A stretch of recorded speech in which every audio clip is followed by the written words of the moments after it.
कार्यों में लगे रहते हो। क्या आपने ये भी देखा कि हमारी बेटी रुक्मिणी जो है वो विवाह के योग हो गई है, तो सुंदर सा लड़का देख करके हमें अपनी बेटी का विवाह कर देना चाहिए। तो भीष्मक ने जवाब दिया, रानी हमें तो पता ही नहीं चला कि मेरी बेटी कब विवाह के योग हो गई, लेकिन तुम परेशान ना हो, हम अभी सभा में जा रहे, सभा लगवाएंगे जा करके, और सभा लगवा करके हम अपनी बेटी के लिए सुंदर सा लड़का ढूंढेंगे। आज महाराज राजा भीष्मक चल करके सभा लगाई, और जो सभा लगवाई तो महाराज सभा के लोगों से कहने लगे, भैया तुम्हें पता है हमने तुम्हें क्यों बुलाया? तुम्हें पता है हमने तुम्हें क्यों बुलाया? हमें नहीं पता, काय को बुलवाओ? तो हम बताएं? बताओ। हमने तुम लोगों को इसलिए बुलाया कि मेरी बेटी रुक्मिणी जो है ना वो विवाह के योग्य है, तो हमें अपनी बेटी के विवाह के लिए सुंदर सा लड़का देखना है। तुम्हारी नजरों में कोई अच्छा लड़का हो तो बता दो। कितनी उम्र का होना चाहिए? अब जितनी उम्र की मेरी रुक्मिणी है उतना ही बड़ा लड़का होना चाहिए। तो ये सही है? हाँ जो ठीक ठाक है। ठीक ठाक है। हाँ। और जो ना सही लगा तो जाए देख ले। जाए? हाँ तो बहुत ही बढ़िया है। ठीक है।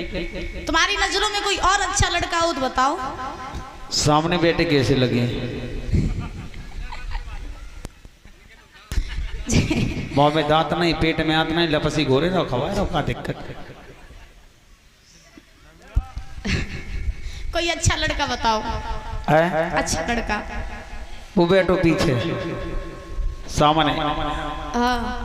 सही रही, चारों इकट्ठे बैठे। अच्छा।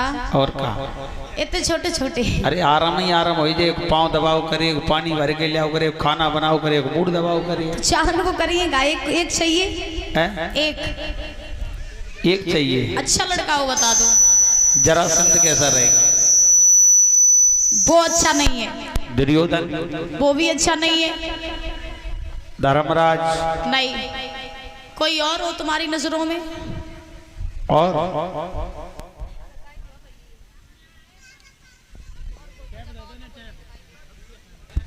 और कोई देखना पड़ेगा।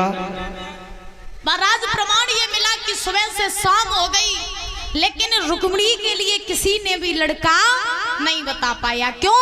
अगर एक लड़का बताता तब तक दूसरा बात काट देता, महाराज दूसरा बताता तीसरा बात काट देता।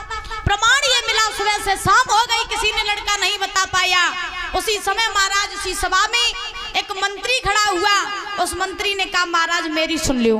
भीष्मक बोले, सुनाए दो। मंत्री ने कहा, क्यों ना रुक्मिणी का विवाह द्वारकाधीश कन्हैया के साथ कर दिया जाए तो कैसा रहेगा? एकदम सही। बजाओ तालियां। मतलब आधे लोग बजा रहे, आधे लोग का मतलब मुकदमा चल रहा है इन लोगों का। तो आज महाराज उस मंत्री ने जवाब दिया कि रुक्मिणी का विवाह द्वारकाधीश कन्हैया के साथ कर दो तो रुक्मिणी बहुत ही सुखी रहेगी। अब भीष्मक पहले ही जानते थे कि रुक्मिणी का विवाह कन्हैया के ही साथ में होगा, तो उसी समय भीष्मक ने उस मंत्री से कहा, भैया तूने बात हमें बढ़िया बताई, अब ये तय रहा कि रुक्मिणी का विवाह कन्हैया के ही साथ में होगा। तब तक महाराज हुआ ऐसा कि उसी सभा में भीष्मक का बड़ा लड़का बैठा रहे जिसका नाम था रुकुम। रुकुम खड़ा हुआ, बोला, ए पिताजी क्या कह रहे हो? तुम कह रहे हो मेरी बहन का विवाह उस द्वारकाधीश कन्हैया के साथ में होगा? अरे जब जना ही पता कि जो बाप कौन है, कोई कात वसुदेव को है, कोई कात नंद को है। जने बनवन में जाए के गाय चराई, जने लूट लूट के माखन खाओ, ऐसे कन्हैया के साथ तुम मेरी बहन की शादी करोगे? बाबा मेरी बहन घर में कुंवारी बैठी रहे, लेकिन मैं अपनी बहन का विवाह कन्हैया के साथ नहीं होने दूंगा। 50 रुपए सुखवीर। कहना चाहूंगी कि इन